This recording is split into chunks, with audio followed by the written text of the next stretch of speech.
mbokk yi ñu ngi leen di wax ni ngeen dal jàmm di commencer par remercier nos frères journalistes sababu rencontre bi nag ñaar rek la man damay ubbi bàyyi xale yi ñu dem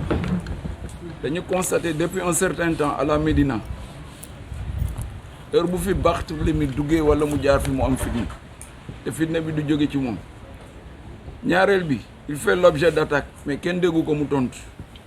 ñun booboog léegi ñu ngi observer am lu ñu war am taxawaay bu ñu war nu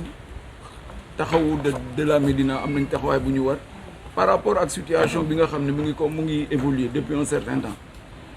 dañuy alerter nag alerte bi ñu ngi commencer d'abord par woo kilifa diine yi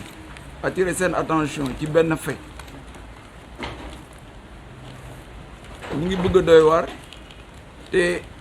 lii leer je pense que leer na ci bëtu nit ñëpp ci période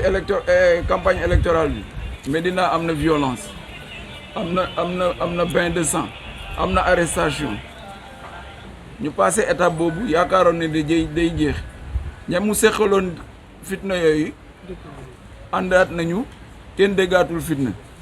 Barth dugg na fi fitna jógaat na dañuy wax kilifa yi ñu ne suñu mënee ñu artu bi muy jot Médina dañu dul may kenn sañ-sañ ak dof-dof lu bu lay yóbbu ci ngay dal ci kaw nit ñi loolu c'est fini à la Médina te wax bu jógati dina am réponse à Bamba Fall je m'adresse Bamba il est temps que toi tu te ressaisis tu es libre d'aller vers Macky Sall kenn du la tere mais mayel nit ñi jàmm Médina du sa propriété nit nag bu la wóoree ni boo yéen ñaar buñ leen jëloon sànni leen ci diggu Manding àll nit nekku fa kenn nekku fa bu fa benn gaynde nekkee kese buñ ne leen nii ngeen seen ñeenti bët daje nga préféré dem ci wetu gaynde gi mooy gën a yomb nga affronter ko ku mel noonu nag da ngay xam sa bopp pour rappel je te rappelle au moins une chose en 2017 ci législative yi biñ la kojee fii mu metti biñ ko kojee fii mu metti il s'est terré dans son bureau bi ko presse bi relayé Barthélémy Cott moo jóge commune am ñëw ci biir mairie bi génn ko ne ko da ngay génn ñu génn non seulement génn ko mais dafa ne ko doo dugg oto da ngay dox ñu génn mairie bi ñu ñuy sox ay lacrymogène mu ne ko dañuy xuus dem kooku tey boo koy wan njàmbaar wala sa njaboot gi da nga ñàkk xam sa bopp trop c'est trop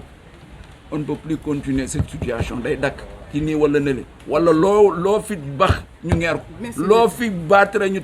baatare ñu tebbi ko bu soobee rek loolu na leer nañ góor nag je pense que góor du laxoo garab di tiire ci sa nawle Barth ku ko xam-xam nga ko ci ñaar li muy def conviction bu mat sëkk la àndat engagement bu mat sëkk la ñu gis ci moom détermination bu mat sëkk bu naan déet Macky Sall daf koy def ci bët yu leer nañ ñëpp jàkkaarloog moom mun na ko déet du làqoo kenn moom nag war nu rusa làqoo état di dal ci kaw Barthélémy ak njabootam foofu laay yemagum pour le moment jërëjëf. asalaamaaleykum mbooloo mi Bara Diagne dëkk Médina taxawu Dakar nekk responsable taxawu Dakar tey suñu gisee lu tax point de presse bi ñu tenir ko c'est pour mu am message bu ñu bëgg a lancer les Médinois daaw Barthélémy Dias dafa dugg Médina di dox mbokk moom mu toog meereem yobal ay xale ne Barthélémy Dias du fi dugg Barthélémy Dias ñëw fi la ndekkee fi la añee fi la reeree dox fi doxu mbokk ñu koy wan ni Médina ñun Médina lañ dëkk Médina kenn ëpp la ñëw fi Olof Njaay nag dafay am lu muy wax lu ëpp tuuru te bët bu rusul toj moom Bamba Fall na xam ne boobu ba léegi mi ngi topp ci deru Barthélémy Dias amul lu mu yàqul Barthélémy Dias li ma bëgg a wax mooy Barthélémy ba léegi tontu ko ñun nag ñoo fi nekkal Barthélémy Dias fii à la Médina mu am benn wax rek buñ koy wax encore une fois moom xam nañu ñun xam nañ ko bu baax Barthélémy Dias ci boppam du nit ku ñuy xoxatal ñun ñii nekkal fi Barthélémy Dias du ay nit yu ñuy xoxatal encore une fois ñu koy rappel ni moom fu mu nekkee noonu sunu ay frères ak ay sœurs ñoo fa nekk dëkk Médina nit nag am na loo xam ne soo ko nee du ma la topp dafa fekk fi ngeen jëm moo sorewul ñu koy waxaat leneen moom Bamba Fall na xam ni Barthélémy Dias tant que ñun ñi ngi fii Médina Barthélémy Dias dina dugg Médina am na nag lu fi amoon du ma si sax wax parce que loo xam ne ay xale la ñu joteel coow li bëri ñu jug naan ay nitu Bamba Fall ak léegi jàppal bàyyil loolu du ma ci wax parce que lu amul bopp la amul genn ma jàpp ne Barthélémy nit su ñemee day taxaw jàkkaarloo ak moom waxul li nga ko bëgg a wax mais taxaw di làqatu ci ay ginnaaw nit di wax li ngay wax loolu du yëfu nit ku baax ma koy wax moom encore une fois na xam ne ñun en tant que man responsable ma ànd ak samay camarades ànd ak waa taxawu Dakar ñu bokk ci coalition bu ñuy wax Yewwi Askan Wi dañuy wax ni ku xam coalition boobu xam ne kenn du leen xoxatal te ku xam Barthélémy Dias xam ne Barthélémy Dias ku ko song rek da nga ko xamul ma koy fàttali leen ñun nag dafa am lu ñu jàpp mooy que ni sunu ay frères ak sunu ay sœurs ñi ngi foofu ci maire bi di liggéey mu am yu bari yu fi xew ci élection locale yi passé may artuwaat ne ko Barthélémy dina dugaat Médina Barthélémy dinañ ànd ak moom def le tour de la Médina Barthélémy dina ñëw ñu dalalaat ko Médina te su boobaa ñi ngi xaar ba loxo jug wala nit def na ko sul noonu dina xam ne dina am affaire ak ñun mais du ko am ak Barthélémy Dias wax ji nag du mën a bari parce que jëf bu waree wax du bari la message bi ma koy lancé mooy Bamba Fall moom xam nañ ko moom bu baax li muy def nag na ko xoolaat te dina téye ay njoñom loolu laa amoon lu may wax wasalaam wax ji du bari.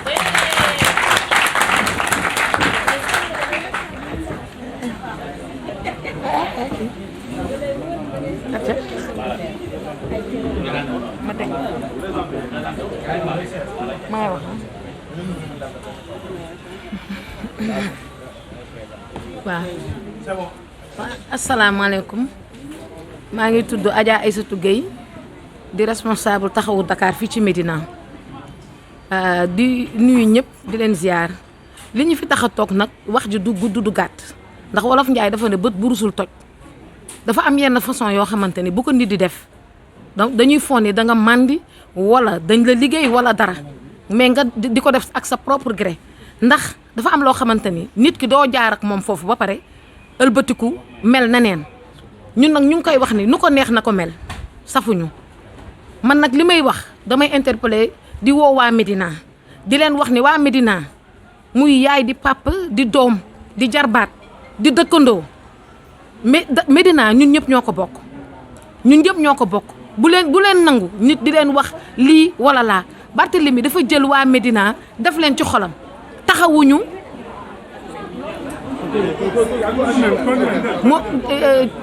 Barthélémy dafa jël waa Médina def leen ci xolam bëgg leen taxawu leen ñun nag duñu nangu kenn duñu ko yàqal Barthélémy nag duggoon na Médina mu am nu mu demee dootul ñaar parce que Olof Njaay dafa ne lu ëpp tuuru Bamba xam nañu ñun xam nañ ko ñu ngi woo nag waa Médina ci dal ci nit ñu xamee ndax ñun fii la ñu juddoo fii la ñu yaroo fii la ñu màggee du ñu nangu kenn duñu yàqal suñu Médina bi tey jii amoon na ñaari nit yu fi jote kii bokk ci camp bale kële bokk ci camp bi tey jii ñoom ñaar ñëpp ñoo àndandoo ñoom ñi gaañu ñoo perte kon Médina nañu yeewu bu ñu nangu kenn duñu utiliser ak di utiliser état pour ñëw di dal si sunu maire Dakar bii mais Bart nag mooy maire Ndakaaru muy neex mooy maire Ndakaaru muy naqari muy maire Ndakaaru nañu delloo si sunu xel te xam ne Médina bi ñun ñoo ko bokk Dakar ñun ñoo ko bokk loolu laa amoon si lu ma doon wax salaam. salaamaaleykum ñu ngi nuyu suñu mbokk presse yi fi daje yëpp et di leen remercier ci woote bi nga tax waa Médina yëpp woote ko plus particulièrement Yewwi Askan Wi ak taxawu Dakar bi nga xam ne moom la Barthélémy Dias bokk et ñu dëkk Médina nag dëkk fekk suñuy nawle dëkk fekk suñuy rakk dëkk fekk suñuy jarbaat dëkk fekk suñuy pap dëkk fekk suñuy njaboot fas yéene dox ci biir Médina ci jàmm ci salaam parce que Médina ñun neen la kenn mënuñoo xar ñaar ndax ku juddoo Médina màgge Médina yaakaar naa ne doo toroxal doomu Médina doo rey doomu Médina et li ñu gëm mooy dara mënuñoo delloo ginnaaw ci li ñu bëgg ci biir Médina li ñu gëm mooy li ñuy doxal ci biir Médina en tant que acteur politique ñu bokk ci taxawu Dakar bokk ci coalition bu ñuy wax Yewwi Askan Wi gisuñu mindeef wala doomu aadama bu ñu ko mën a teree def ndax def nañ ko ci élection locale yi def ko ci jàmm def ko ci salaam kenn dégguñu ci coow ka daan indi coow nag fa mu féete woon ba di ko indil ñooñu ba toroxal ci doomu Médina gaañ leen ci ñii tey ñu ngi ci kaso bi ñii ñu ngi ci leneen moom moo wëlbatiku àndaat ak ñeneen bëgg a toroxalaat doomu Médina ñuy wax na ñun li ñuy def ñeme nañ ko te xam nañ ko mais lépp lu ñuy def dañ ciy ànd ak yar ak teggin am na ay kilifa yi fi nekk ñi ngi koy wax ci turu kilifa yëpp nag di leen ñaan njëkk parce que dañuy bañ ëllëg ñu yóbbu ñu fu ñu dëkkul ñi ngi ciy jiital nag ñi nga xam ne ñooy imam yi jiital ci chef de penc yi jiital ci notable yi jiital ci délégué de quartier yi jiital ci bàjjanu gox yi di képp koo xam ne personne ressource nga biir Médina ñu ngi lay wax ne la mbir mii di waaj a xew nañ ci antu te wax ci parce que jàmm rek ñu tax a jóg xuloowuñu xeexuñu saagantewuñu dóorantewuñu waaye nag ku ñu mbéj ñu mbéj la te ki koy def ba mu lëndëmee ñoo ko doon gunge di ko jaarale yoon amuñu luñ ciy ragal amuñu luñ ciy tiit mais dañu nekk nit ñoo xam ne dañuy yar te bëgg Médina bëgguñu dara loxo si Médina duñu seetaan benn doomu Médina di gaañu wala ñu koy toroxal parce que buñ leen gaañee suñu bopp la ñu gaañ buñ leen dóoree suñu bopp la ñu dóor bu fekkee benn nit par ses propres intérêts moo bëgg a tas Médina yëpp pour ñuy reyante di xeexa loolu duñ ko nangul alerté nañu nag képp kuy doomu Médina ñu nekk ci moom ñu jàpp ne suñuy frère lañu suñuy sœur lañu suñuy jigéen lañu ñun ak ñoom ñoo bokk ndey ak baay que ñu revenir sur des meilleurs sentiments te xam ne nit kooku noonu mu ñu jaxase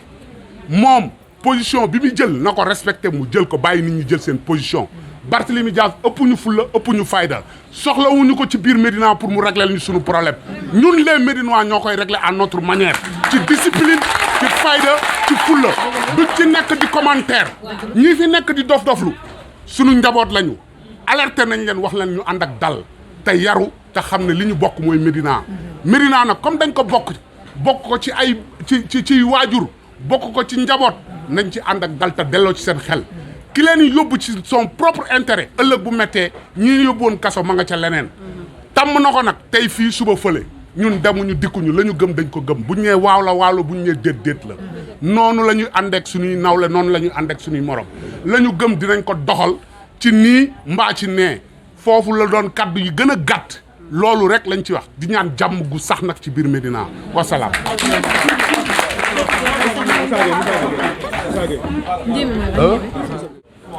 waaw maa ngi tudd madame Diouf Ndeye Ndiémé Guèye en fait man dama am lu ma naqari parce que xamoon naa ni gaa ku manqué la mais pas à ce point moom gaa nekkul nit bu mat ndax ñàkk matam moo tax ñun ñëpp ñu bako mais yegsi nag ba ci cap bii nii man xamee ma yaakaaroon naa du fu mën a yegsi donc juste rek lu ñu koy wax que la récréation est terminée gis nga dóor dëkk la woon fayoo ko tas Bamba Fall dootu ñu ko may dara fii ci diggu Médina gi ñun fii la ñu juddoo ñii Abbas Ndaw ñii la Dantec ñii principal ñii kër Anna Senghor ñun jëruñu benn oto wàcc fii xasuñu nag ñi jël oto wàcc fii mais dañ ko bëgg a wax fii lañ bokk kon ñun mënuñu xokkatal Bart na ku ko yeb da nga ko fekk muy nelaw bàyyi ba mu dem nga topp ci di dóor ay jigéen ak di leen sànni xeer kooku matati la moom dafa manqué du ànd ak ku mat ñi nga wax na xale mi mu nekk nañ dellu si xeexa xuloo rek la leen jàngal ak wax lu du dëgg waa APR gi ko jël adopté ko xamuñu ko dëkk yi mu tas ndara ci gën a ndaw suñu wax nag du ci bëri Bart moo fiy dugg dina fi ndekkee dina fi añee dina fi reeree dina fi njogandikoo bu ko neexee mu fanaan ñu ngi koy xaar nag waxuma la moom bu ñemee moom si boppam na ñëw ndax man boog li ma xam si moom moom ab buqat la moom day làqatu rek moom buqat la day làqatu rek ñun nag ñu ngi koy xaar lu mu indi rek du doyee pare nañu takku nañu te dootuñu ko mayeti dara gémminam gi dina ko tëj na dem ma nga ca mburoog soow xamul lu mu doon na lekkam te may ñu jàmm jàmm moom daf ñu koy jax bu mat sëkk loolu rek la ñu amoon lu ñu koy wax ne ko moom récréation bi jeex na c'est fini kum fi dóor da ngay fayu ngeen baal ma nag. man maay Cheikh Mbacké responsable taxawu Dakar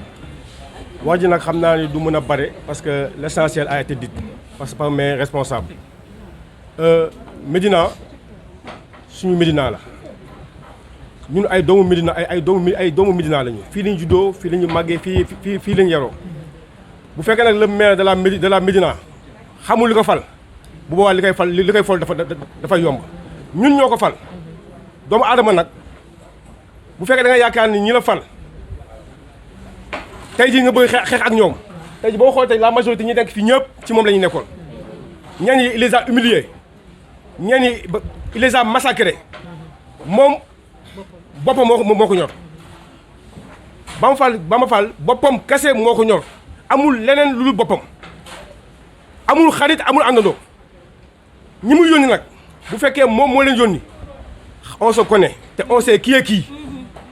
xëy na jigéen ñi dañuy dogal di leen dóor wala di leen sànni ay xeer moom yabul Barthélémy Dias je le dis haut et fort li yàlla dogal nag il faut moom mu nangu ko noppal xolam yàlla mooy xool ki ka neex ak fu mu ko neexee ak fu mu ko soobee def ko li mu doon tey jii le peuple sénégalais le peuple dakarois ils ont voté pour Barthélémy Dias du moromam actuellement nii ku nekk am nga droit xool ku la neex nga ànd ak moom nous on a choisi d'accompagner le maire Barthélémy Dias pour la ville de Dakar yàlla def na ko nag yàlla def na ko na noppal boppam bu muy pousser à la violence ndax mbéju kanam borom moo koy fajal boppam te incha allah rabbi barki rasulillahi tula sa turo fii lay yëpp démb la commencé mais tey lay jeex on ne va plus l'accepter te luñ ci gomee nag incha allah dañ ko gar wasalaam je vous remercie.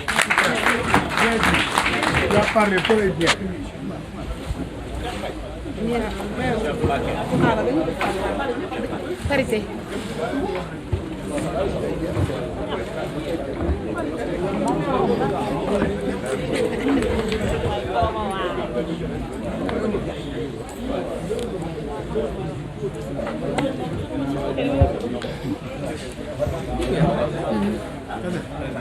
salaamaaleykum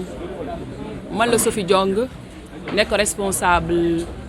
taxawu Dakar fii ci Médina maa ngi leen di nuyu bu baax a baax di kontaan bu baax ci ndaje tey bi parce que ndaje bi dafa am solo ci man dafa am message bu tuuti bu ma bëgg a lancer à monsieur le maire Bamba Fall moom bu mu gisee ba mu yónnee ay njoñam ñu sànni benn oto tourné wul benn góor fayiwul moom dafa war a tiit xam nga lu waral loolu xam nga ni Bart ku ko yeb da nga ko fekk muy nelaw wala sax ñu jox ko somnifère mu naan buy nelaw sax doo ko yeb da ngay fekk ñu jox ko somnifère mu naan kon moom war na tiit man nag médinois yi laay waxal ak médinoise yi monsieur le maire Barthélémy Dias ku Médina soxal la ku bëgg Médina la ku bëgg Ndakaaru la ñàkk wàññeekoom boobu médinois yi la xamul lu mu leen di def mooy woowaat xale yi Bamba di yónni commencé ci man fii benn ndoxandéem dëkku fi maire boobu boo fa duggee suñu doom yaa ngi fay liggéey suñu mag yaa ngi fay liggéey suñu rakk yaa ngi fay liggéey suñu jarbaat yaa ngi fay liggéey kon faisons la paix ñun Médina jàmm lañu xam koo bokkul nday yéen a bokk bàyyi wala ngeen bokk fi ngeen di toog di waxtaan fit naa ngi nelaw yàlla rëbb na ku koy yee ñun nag sama wax du bëri bii mooy bi njëkk te mooy bi mujj muy góor muy jigéen muy mag di ndaw Bart dina dugg Médina heure bu ko neexee saa su ko neexee Bart sax dafa sori ñun ndawam yi ko toogal Médina heure bu ñu neexee fu ñu neex la ñuy tant fu ñu neex la ñuy wax te amuñu doomu aadama bu ñu koy tere ñun amuñu sens interdit defuñu lu bon waxuñu lu bon duñu workat luubaluñu ngurubuñu kon nag jaaraama monsieur le maire Barthélémy Dias man fii laay yem ba beneen yoon. maa ngi nuyu ñëpp di tudd Mame Limamou Laye Ndiaye nekk responsable au niveau de Taxawu Dakar section Médina. Alors je vais pas trop monopoliser la parole parce que je pense qu'il y a beaucoup d'intervenants mais le plus important est que nous sommes aujourd'hui ici au niveau de la boîte Faro pour faire un point de presse concernant l'actualité politique qui depuis presque un certain moment est en train de parler beaucoup de choses concernant la Médina. Alors, il faut comprendre une chose. Nous sommes des responsables politiques du parti Taxawu Sénégal. Et comme vous l'avez constaté autour de la table, ainsi que derrière, il n'y a que des responsables, des militants, des sympathisants qui font partie de la section Médina. Alors, puisque nous avons une actualité politique qui gangrène la Médina et qui ne plaise pas certains Médinois, c'est la raison pour laquelle nous avons tenu ce point de presse pour apporter une réplique à certaines personnalités politiques, à l'occurrence le maire de la commune de Médina. Le premier point, il s'agit de faire quelque chose. Nous avons perdu la mairie. Inch'Allah, si Dieu le veut, nous allons aller à la reconquête de la mairie. Ça, c'est un point. Parce que même s'il s'agit 5 ans que Bamba Fall doit rester ici, 5 ans, il s'agit de tout un chacun de se battre pour qu'on puisse aller à la reconquête de la mairie. Parce que la mairie doit rester encore une fois entre les socialistes. C'est les socialistes qui devront se faire tout, donner tout pour pouvoir récupérer la mairie dans les mains de Bamba Fall. Deuxième chose, nous avons entendu les attaques de Bamba Fall, le maire de la Médina, à l'endroit du maire de la ville de Dakar, M. Barthélémy Toye Dias. Il faut comprendre une chose. Barthélémy, il est le maire de la ville de Dakar. Il n'est plus maire de Mermoz Sacré-Cœur. Ce qui veut dire tout simplement que Barthélémy est le maire de la commune de Médina. Ils ne sont pas d'égale dignité. Tolo wuñu doole ki raw nako. Il est maire de la commune de Médina. Nangul nañ ko nit ñi votal nañ ko nangul nañ ko. Mais Barthélémy Dias a dépassé une situation. Barthélémy aujourd'hui, il est maire de la ville de Dakar, capitale du Sénégal. Donc, il n'y a même pas un débat entre les deux personnalités. Parce que amul équilibre fofu non. Maintenant, les responsables de la Médina, ils savent comment faire pour terrasser Bamba Fall, maire de la commune de Médina. Autre chose, il faut comprendre une chose. À la Médina, tout ce qui se passe à la Médina en matière de gestion de la commune de Médina, nous tous nous le savons. Nous tok fi ñep am nañ ay dossier Bamba Fall. Mais pour rafetal ak ñi nga xamantene ñi ngi au niveau de la mairie difa liggéey ñu nekk comme niñ ko waxé suñuy rak ak suñuy doom peut-être ak suñuy mag peut-être bëgguñu indi ay problèmes de frustration. Mais nous demandons personnellement au maire de la Médina d'avoir raison gardée, de faire son travail, de respecter le travail des autres. Parce que la démocratie également, c'est l'acceptation des règles du jeu. On ne peut pas aller au pouvoir et vouloir s'attaquer à d'autres personnes qui ne veulent pas s'aligner au pouvoir, avec le pouvoir. Ce n'est pas possible. Et nous lançons un message également à notre maire de la ville de Dakar, à l'occurrence Barthélémy Dias, mais aussi au président du parti Taxawu Sénégal, Khalifa Ababacar Sall, pour que la Médina puisse être debout, pour que nous soyons dans les couleurs du parti Taxawu Sénégal, que ce soit un parti social, parce que nous tous nous sommes des socialistes. Il faut que tout un chacun nous respecte les jox leen sen cër. La Médina ne doit pas être en rade. C'est-à-dire que l'élection yi fi jaar yépp, c'est pas du tout normal que Médina di dem sans candidat. C'est pas possible. C'est pas possible du tout. Il faut que nous ayons un candidat ici à Médina. Candidat bu muy doon xamuñu ko. Ñan lay doon xamumako. Je ne vais pas rentrer dans les détails. Mais Médina dañ ko warul bàyyi en si ginnaaw. Parce que Médina bokk na ci 4 communes yi nga xamanteni ñoo ëpp popularité, ñoo ëpp électorat ci département de Dakar. Et département de Dakar amna 19 communes. Donc ñu ngi profiter ci occasion bi di sant ñëpp, di gërëm ñëpp, di wax né point de presse bi c'est pas pour indi ay problèmes, c'est pas pour indi ay frustrations, mais c'est pour défendre des intérêts et des valeurs yi nga xamanteni commencé nañ ko perdre au niveau de la Médina. Ma ngi sant ñëpp di gërëm ñëpp.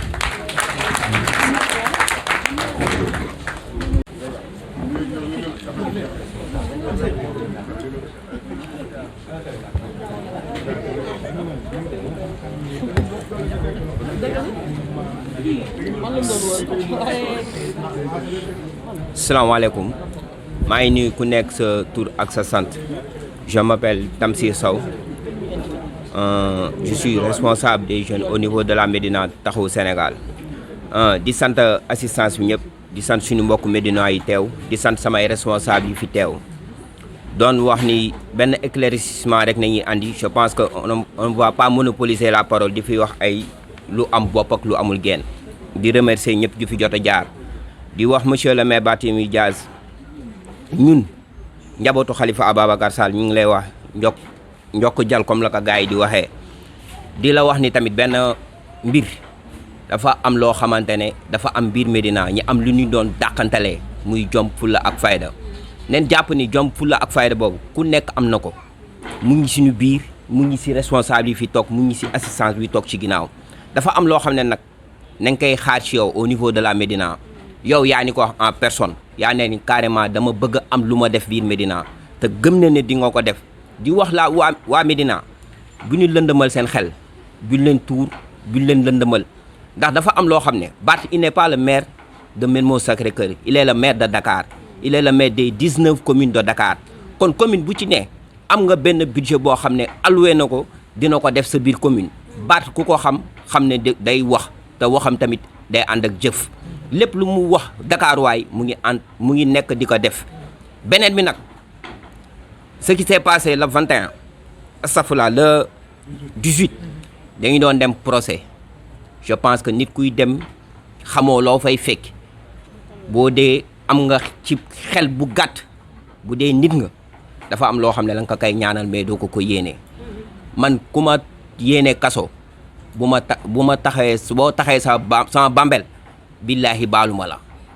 ñu doon dem nag mu am incident bu am incident bi nag bu mu amee ay frères ay sœurs ñoo fa nekk mais di wax nag benn affaire fii je pense que la Médina bi ñu koy wax rek ñun nekkoon neen ak Bamba xamante nañu ñun ñëpp dafa am loo xam ne nag bugguñu di si wax wala bugguñu di si def ndaxte nit ku nekk tamit dafa am loo xam ne moom nga koy rusee mais dafa am loo xam ne ku ci nekk nag mun nga dox rue 1 ba rue 41 dafa am ñoo xam ne kenn du leen xoqatal dafa am ñoo xam ne kenn du leen laal foofu laa bëgg a wax beneen point bi di wax ni Barth je pense que da nga nekk ci benn yoon boo xamante ne yoon la boo xam ne amul tontu yoon la boo xam ne jëf moo la war les Dakarois vous ont élus avec plus de 95 000 voix je pense que ni Barth ci li mu nekk ci loolu la ko Dakarois yi xaar mais Barth du moom mooy gesu du moom mooy kii quant à nag yeneen yu ci waroon am yi ci war a am incha allah sur le terrain politique dina am ci nii wala dina am ci nee foofu laa amoon lu may wax wasalaam.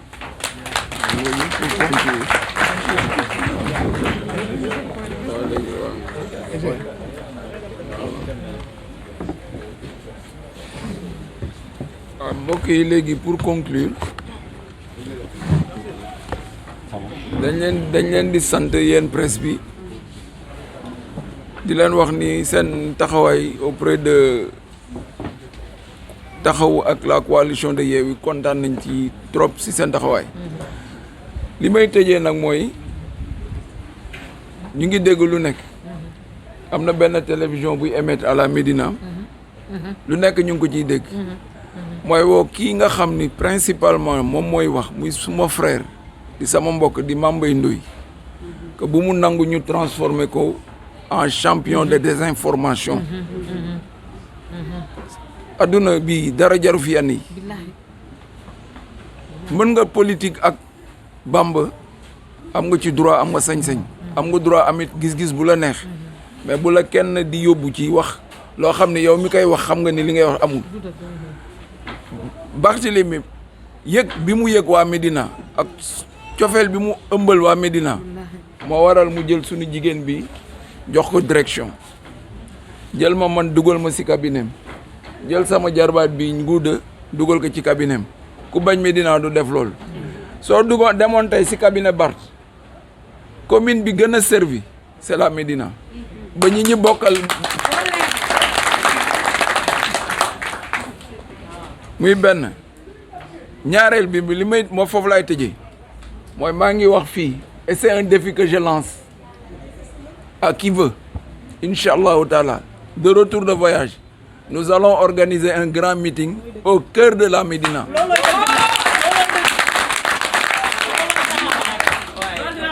waaye te Inch'Allah Ta'ala li ci kanam rawul bët jàmm rek mooy mën a am mu nekk ci ñëpp mais ku yee fitna dootoo ko tal à bon entendeur salut